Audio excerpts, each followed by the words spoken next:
gente vai falar do livro, do lançamento, mas a gente não pode perder a oportunidade de ter o Jamil aqui, de ele falar o que é esperado agora, né, de sanções dos Estados Unidos depois dessa prisão domiciliar do Bolsonaro. A gente trouxe uma matéria aqui da CNN agora, Jamil, em que o Eduardo Bolsonaro disse que vai tentar pedir para o Trump dar uma parada nas sanções, né?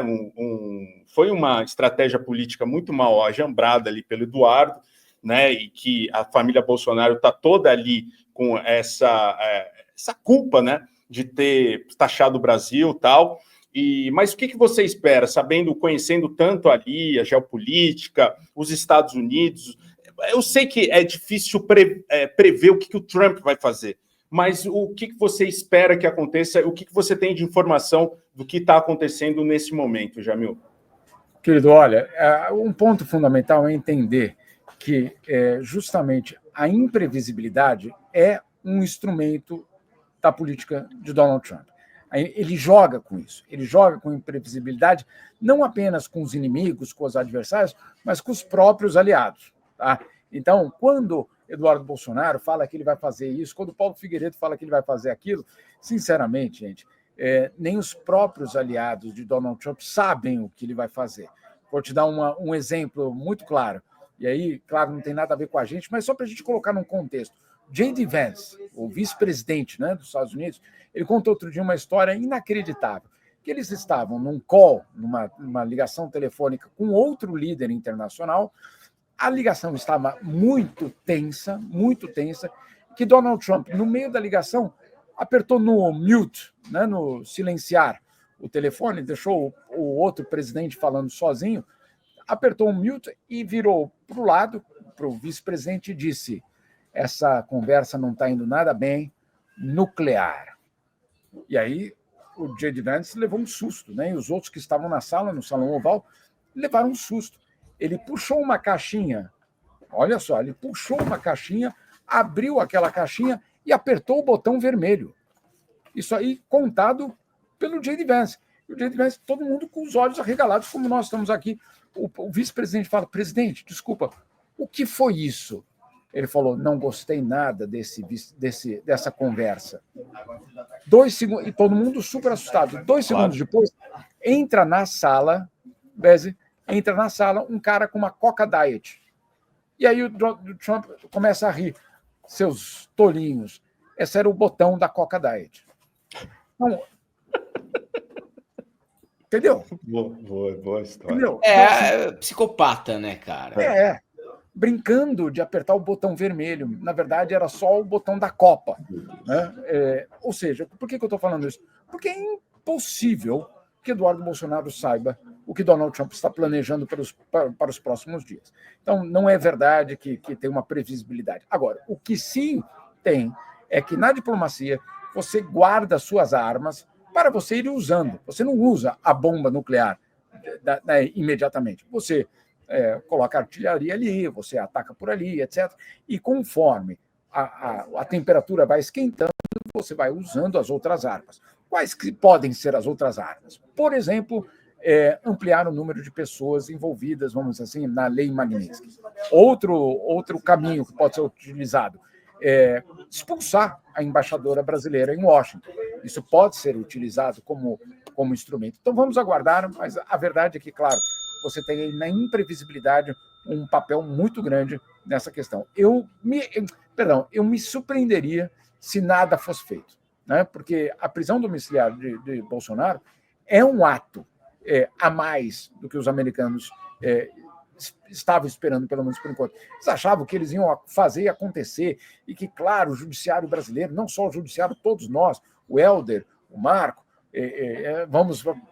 desculpa, estamos aqui, né, retomando a nossa... Não é exatamente isso. Para vocês terem uma ideia, eu tenho um colega, um amigo muito, muito próximo meu mesmo, que trabalha no próprio governo americano. Ele não é trumpista, mas ele trabalha dentro da estrutura do Estado americano.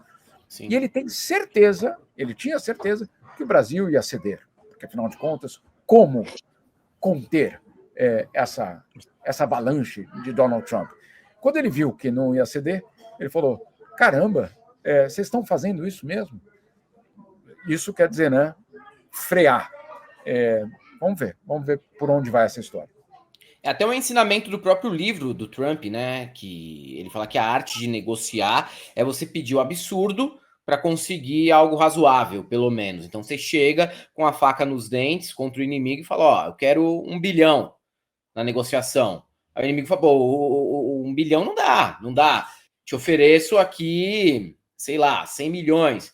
É aquela negociação típica que você faz também na vida, mas você não chega com tanto exagero, né? Mas ele sempre chega com o exagero para conseguir o mínimo, que é o ensinamento que o livro dele passa, um livro que até foi lido em alguns cursos de universidade, alguns anos atrás, quando ele estava em alta, no aprendiz e tudo mais. Então é o estilo dele. O estilo dele, a gente teve recentemente um filme sobre o Trump, ele tem esse estilo, que é chegar pedindo o absurdo para conseguir o mínimo, né? E lembrando que ele traz para a política justamente essa atitude de jamais ceder, essa atitude de jamais admitir erro, essa atitude, inclusive megalomaníaca, mas que eventualmente no setor empresarial faz sentido. Na política, obviamente, é diferente. Vou contar uma historinha ainda do tempo. Eu estou no Rio de Janeiro hoje, mas dos momentos ali que eu estava em Nova York, eu escutei uma história que é extraordinária. Depois eu vi que estava também num dos filmes que retrata a vida dele. Ele queria construir o Trump Tower e queria que fosse o prédio, naquele momento, de escritórios e residencial, agora não me lembro se era residencial ou de escritório, que tivesse o maior número de andares, tá? Eles têm uma tara por ser prédio alto, né? O pessoal foi lá fazer, obviamente, a vistoria. Como que é? Eles têm uma tara, né? Uma necessidade de altura, né? De ser o maior, de ser o mais alto, né? Um negócio doentio, né? Mas, Marco, olha o que aconteceu. Na hora de autorização da construção, chegaram à conclusão que não, o prédio não tinha como ter a altura que eles pediam, inclusive pela base, etc., pelas questões técnicas. E ele ficou tão injuriado que ele falou: não tem problema, vamos fazer então da altura que a cidade, que as autoridades permitem. Mas, nos andares, né, você entra no elevador, era pelo menos assim, depois, obviamente, teve que mudar. Você entra no elevador, então tinha andar 1, 2, 3, 4, 5, depois passa para 11, 12, 13, depois 24, 25, 26, depois 32, 33, pulando andares. Apesar de ser só um andar acima, o próximo andar era 5 números acima, né? E assim por diante, para que ele pudesse vender o prédio como tendo o maior número de andares de Manhattan, daquela região de Manhattan. Uma picaretagem, né? Uma picaretagem real. Então você comprava um apartamento no piso, no andar 230, que na verdade era o andar 80, né? Então, enfim, essas coisas. Ô Jamil, como é que a imprensa mundial está vendo essas sanções aplicadas ao Brasil e ao ministro Alexandre de Moraes? É algo, por exemplo, nos Estados Unidos, eles estão com vários problemas ali, né? Tem os problemas da casa, eles têm que resolver ali o que está acontecendo na política nacional deles, né? Como é que tem sido falado muito na imprensa estadunidense sobre esse problema, a corte brasileira, um ditador na corte, assim, eles têm se dado atenção ao que tem acontecido aqui? Olha, a única atenção que tem sido dada é o fato da utilização abusiva da lei Magnitsky. Essa é a forma que tem sido apresentada. Olha só, uma lei que era para pegar ditadores, torturadores, terroristas pelo mundo, usada contra um juiz de uma democracia, né? Então, não tanto pela importância do Alexandre de Moraes, ou pelo Brasil, ou pelo STF, é muito mais um exemplo dos abusos, do sequestro, basicamente, do Estado de Direito nos Estados Unidos para outros fins. Então, é dessa forma que a grande parte da imprensa, vamos dizer assim, eu diria, profissional americana, tem apresentado esse caso. Obviamente que a imprensa da extrema-direita, os canais oficiais do trumpismo e da extrema-direita americana estão bombardeando, dizendo que, obviamente, isso é mais uma demonstração claríssima de que o Brasil vive uma ditadura, e tem aquela narrativa absurda do bolsonarismo. O fato é que você tem, claro, na imprensa profissional, uma constatação muito tranquila, eu diria, de demonstração de que, mais uma vez, Donald Trump está usando as leis que existem no país, as medidas que de fato existem para a coerção, né? Para a chantagem, para o bullying. E, claro, a outra constatação, e aí já muitas matérias já aparecendo sobre isso, sobre o fato de que não está funcionando, que o Brasil não está cedendo, e que vai ser, sem dúvida, eu realmente acredito que vai ser um teste muito fundamental da extrema-direita no mundo. Muito bem, Jamil. Vamos falar do lançamento, Helder? Isso. Do livro aqui do Jamil Chad, aqui, ó. Teremos aqui em São Paulo, o Jamil está no Rio agora, fazendo o lançamento do Tomara que Você Seja Deportado, uma viagem pela distopia americana. A editora Nós convida para o lançamento do livro, que vai rolar agora nesta sexta-feira, dia 8 de agosto, a partir das 19h30, ali no Bar São Cristóvão, que eu gosto tanto. Lá é maravilhoso, viu, gente? Quem não conhece o Bar São Cristóvão, é um lugar aqui de São Paulo muito, muito massa, assim. É na Rua Purpurina, 370, na Vila Madalena, aqui em São Paulo. Jamil, fala um pouquinho do livro. É um livro que tem tudo a ver com o que a gente está passando agora, né? O que os Estados Unidos está passando, política externa, imigrantes, né? Me conta um pouquinho do livro, como é que pintou essa ideia e o que você traz nele. Marco, olha, antes de mais nada, além desse lançamento em São Paulo, e o lançamento em São Paulo vai ser uma festa, então quem quiser ir beber e festar e, obviamente, se encontrar, por favor, todos mais do que convidados e é o meu bar preferido no mundo, viu, Marco? Opa! Realmente é o meu lugar que eu adoro. Gosto muito também. Eu também gosto muito. Aqui no Rio de Janeiro, o lançamento é hoje, aqui na Livraria Travessa de Ipanema, às 7h, 7h. Eu já estou na livraria, de fato, eles me cederam aqui o espaço para dar entrevista para vocês. Eu vou ter uma conversa com o Ednei Silvestre aqui, justamente no Rio, hoje. Então, para os cariocas todos aqui que estiverem passando aqui pelo Rio de Janeiro, hoje no Rio, quinta em Recife e sexta em São Paulo. Agora, o livro é uma espécie de diário de viagem. É uma viagem que eu fiz durante um ano inteiro pelos Estados Unidos, são mais de 15 estados, milhares de quilômetros, as fotos são todas minhas. Eu tentei, e seria de uma arrogância muito grande,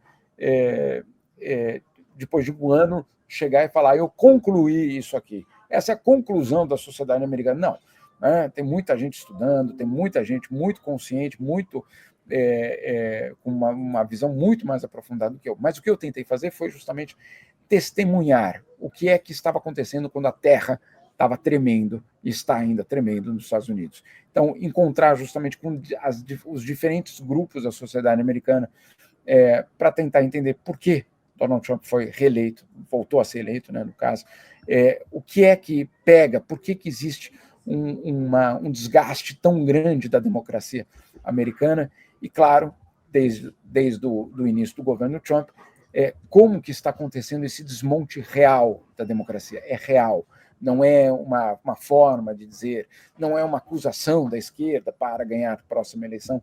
O desmonte é absolutamente real, ele é diário e ele está acontecendo diante dos olhos de todos nós, ao vivo. Então, o livro é basicamente essa tentativa de construir esse diário. Algumas dos capítulos eles foram escritos no dia que aquele fato acontecia. Então, até no quente, né? No susto, no assombro daquelas decisões. Outros um pouco mais em forma de reportagem, percorrendo o rio Mississippi, depois percorrendo o deserto do Arizona e de Utah, enfim, toda uma tentativa de sair nos grandes centros urbanos e tentar entender o que acontece nesse país. Muito bom, muito bom. Ô, Jamil, e esse título, hein? Esse título, Tomara que Você Seja Deportado. Isso daí são os haters te provocando na internet, né?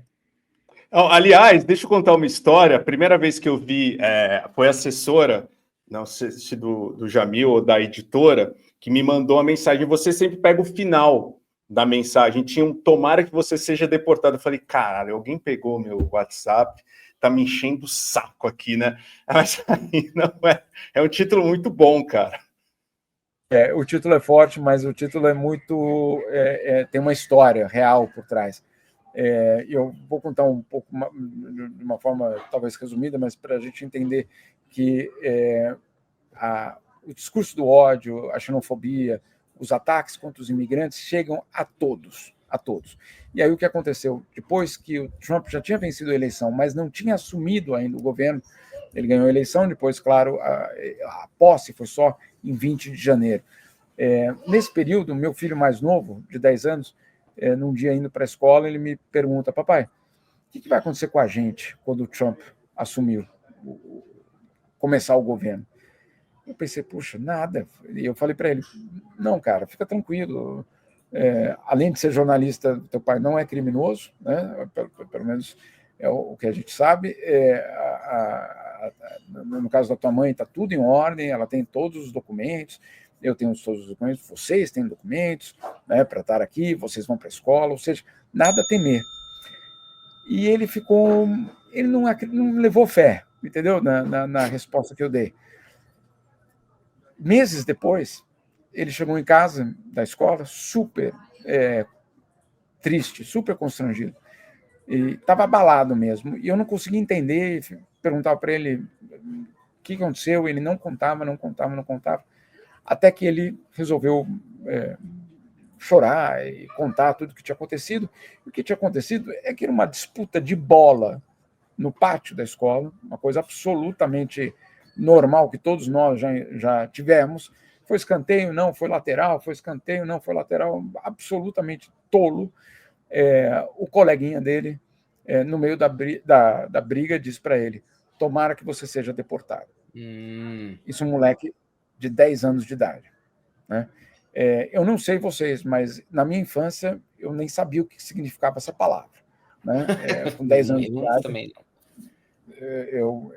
Deportado, para mim, não era uma palavra que fizesse parte dos xingamentos, né, do pátio da escola. E aí a gente entende que isso, na verdade, o que aconteceu, não é de uma criança de 10 anos. Isso é vamos dizer assim, a decantação de todo o ódio, de toda a xenofobia, de todo o discurso de Donald Trump que chega à sociedade. Como é que chega à sociedade? Chega das várias formas, chega com uma prisão, chega com uma discriminação numa loja, chega com racismo, chega de todas essas formas. E chega também para uma criança de 10 anos, do outro coleguinha, torcendo para que ele seja deportado. Então, o outro somos nós. Essa é a constatação que a gente tem quando um evento desse acontece, né? E aí eu me dei conta que aquilo que eu tinha dito para ele lá no começo, não, cara, fica tranquilo, não vai acontecer nada, era mentira. Eu falei, mas a gente tem alguma coisa a temer? Não. Mas isso não quer dizer que a tua vida não seja abalada, ou de alguma forma você comece a ser visto como o outro. O que me deixa muito inconformado é que, obviamente, a gente tem os brasileiros lá que acham que não, né? Que eles são americanos, ou que nós não somos latinos, né? Somos, como é que eu te explico que, né? Aos olhos dos supremacistas americanos, nós todos somos o outro. Ótimo, Jamil. Só faz o convite novamente aí para a galera que está no Rio de Janeiro, Recife e São Paulo, né? Isso. Me fala os lugares aqui em São Paulo, no São Cristóvão, na sexta-feira, às 19h30, né? Isso. São Cristóvão fica na Rua Purpurina 370, na Vila Madalena, um bar incrível. E no Rio, em Recife, aonde, Jamil? No Rio de Janeiro, hoje, agora, às 19h, na Livraria Travessa de Ipanema, 19h. Depois, em Recife, na quinta-feira, na Fundação Joaquim Nabuco, também às 19h. E na sexta-feira, então, em São Paulo, no bar São Cristóvão. No caso, depois os lançamentos continuam em outras cidades, em Salvador, na próxima semana, em Altamira, no Pará, enfim, tem toda uma sequência. Mas essa semana, para a gente se concentrar aqui, hoje no Rio de Janeiro, Travessa de Ipanema, quinta-feira em Recife, na Fundação Joaquim Nabuco, e na sexta-feira vou beber com o Helder e com o Marco, e quem quiser apareça por lá para dar um abraço em nós. Olha que legal, muito legal, hein, Jamil, porque as pessoas às vezes reclamam que os livros são lançados só no eixo Rio-São Paulo.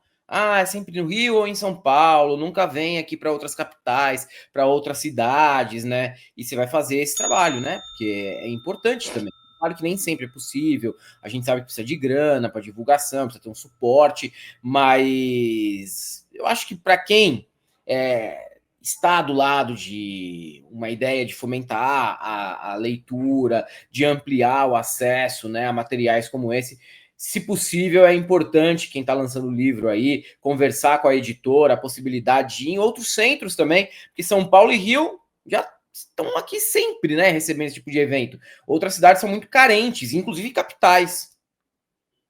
É verdade, Alder. E olha, inclusive em Altamira, é uma cidade que hoje não tem nenhuma livraria. Nenhuma livraria.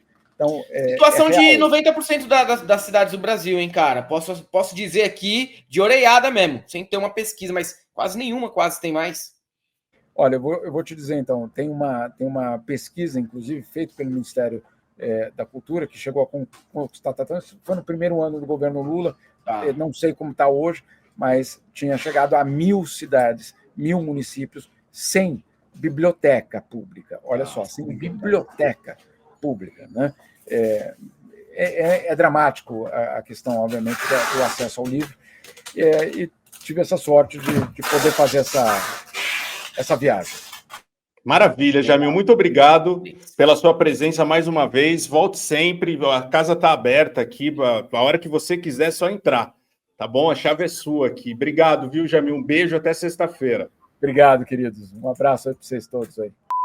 Se você quer um dinheiro extra para complementar sua renda, sem que você se desloque de um local para o outro, apenas trabalhando em casa, segue essa recomendação. Você pode trabalhar aqui no Brasil e receber em dólar. E esse print aqui é de uma pessoa que topou tentar. E se você quiser entender como funciona, tem um link aqui na descrição deste vídeo. Não é nada de tigrinho ou coisas ilegais que esses influenciadores pífios e patéticos gostam de indicar para tirar dinheiro de você vendendo sonhos. É trabalho mesmo, honesto, e que você e sua família vão ser gratos por você estar fazendo.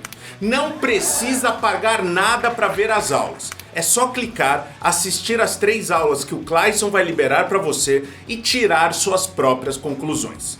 A informação é gratuita, o caminho tá ali. Depois que assistir, aí sim você decide se quer continuar ou não. Mas pelo menos entende a oportunidade. Então, entra no primeiro link da descrição e saia mais bem informado.